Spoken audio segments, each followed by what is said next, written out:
সম্ভবত আপনার কাছে আসি এবং যে কথাটা কিন্তু জনশ্রুতি যে বিদেশি প্রভুদের পিছনে ঘুরতে ঘুরতে এই যে বলা হয় যে Gulshan club, American club, Canadian club, European club, এসব ক্লাবে ঘুরতে ঘুরতে আসলে আপনারা কী পেলেন, কী দিলেন? নির্বাচনে আসলেন না, উপজেলা নির্বাচনে আপনারা অংশগ্রহণ করার জন্য করছেন না, এবং এখন পর্যন্ত আপনারা বলে যাচ্ছেন যে এই নির্বাচন সঠিকভাবে গ্রহণযোগ্যতা হয়নি, যেটি পান্না ভাই বললেন যে পৃথিবীর প্রায় দেশগুলো সহ জাতিসংঘ সহ কিন্তু এই সরকারকে অভিনন্দন জানিয়েছে, তারা একসাথে কাজ করছে।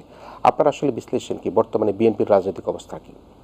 ধন্যবাদ আপনাকে, আমার সহ আলোচক সহ সকলকে, এটিএন বাংলার সকল দর্শককে শুভেচ্ছা জানাচ্ছি। এই তীব্র গরম তাপদাহে বাংলাদেশের মানুষের জীবন অতিষ্ঠ, এই জন্য সবার প্রতি সহানুভূতিও জানাচ্ছি। দেখুন, ভাইয়ের বক্তব্যে একটা কথা মানে উনি বলেছে যে, ওনার কথাটার প্রেক্ষিতে আমি শুরু করি যে আমেরিকা, জাতিসংঘ, বিভিন্ন দেশ অভিনন্দন জানিয়েছে। প্রথম কথা হচ্ছে যে প্রথমে তারা নির্বাচনটাকে সমালোচনা করেছে, এটা হচ্ছে ফ্যাক্ট। আমি যদি জাস্ট ফ্যাকচুয়াল বলি, প্রথমে ইউকে, ইউএস, অস্ট্রেলিয়া, কানাডা, জাতিসংঘের হিউম্যান রাইটস যে চেয়ারম্যান, এরা সবাই মোটা দাগে যারা ধরেন ওয়েস্টের যারা ডেমোক্রেসিগুলো আছে, তারা কিন্তু প্রথমে নির্বাচনটাকে সমালোচনা করেছে। নির্বাচনে ত্রুটিপূর্ণ হয়েছিল, নির্বাচন মানে পার্টিসিপেটরি হয় নাই, নির্বাচন ফ্রি অ্যান্ড ফেয়ার হয় না, এটা বলেছে। তারপরে তারা বলেছে এই সরকারের সাথে কাজ করবে, এটা সঠিক। বাংলাদেশে এমন কোনো সরকার কি এখন পর্যন্ত এসছে বাংলাদেশের স্বাধীনতার পরে যে সরকারের সাথে কোনো বিদেশিরা কাজ করে নাই? যেই এরশাদের বিরুদ্ধে জি এম কাদের নিয়ে কথা তুলেন, তো যে এরশাদের বিরুদ্ধে আওয়ামী লীগ, বিএনপি একসাথে মাঠে ছিল, ছাত্র আন্দোলন হয়েছে, সেই এরশাদের সাথেও তো পৃথিবী কাজ করেছে, করে নাই? আমেরিকা, ইন্ডিয়া, চায়না, রাশিয়া কি এরশাদের সাথে কাজ করে নাই? একটি সরকারের সাথে আরেকটি সরকার বা একটি দেশের সাথে একটি দেশ বা একটি রাষ্ট্রের সাথে একটি রাষ্ট্র কাজ করবে, কারণ আমাদের প্রত্যেকটি দেশে, বাংলাদেশ তো বিচ্ছিন্ন একটা দ্বীপ নয়, বাংলাদেশের সাথে প্রত্যেক দেশের স্বার্থ সংশ্লিষ্ট ব্যাপার আছে, ব্যবসা আছে, ইনভেস্টমেন্ট আছে, ওদের ইনভেস্টমেন্ট আছে, হিউজ পরিমাণে ওদের ডোনেশন আছে, তো অবশ্যই সম্পর্ক থাকবে।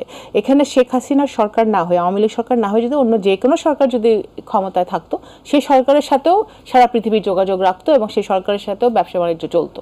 সুতরাং ওনারা যে বলে, ধরেন কেউ অভিনন্দন জানাইলো না, এই 2024 সালে 7ই জানুয়ারি ডামি ইলেকশনের পরে ধরেন কেউ অভিনন্দন জানায় নাই, কিন্তু মানুষ ভোট দিতে ধরেন যদি পারতো, তাহলে কি এই সরকার গ্রহণযোগ্য হতো না? মানে ওনারা হলো যে বলে, প্রথম কথা ওনাদের অ্যালিগেশনটা বিএনপির বিরুদ্ধে হচ্ছে যে বিএনপি নাকি, আপনি আপনার ভাষায় যেটা আপনি বললেন, আমরা বিভিন্ন জায়গায় ঘুরে বেড়াই। ফার্স্ট অফ অল বিএনপি, আমার ভাষা না, মানে আওয়ামী লীগের, তো প্রথম কথা হচ্ছে যে ওনারা কিন্তু শুরুই করে যে আমাদেরকে এই অভিনন্দন জানাইছে, ও অভিনন্দন জানাইছে, মানে অভিনন্দন না পাইলে ওনাদের সরকার পাকাপোক্ত হচ্ছে না।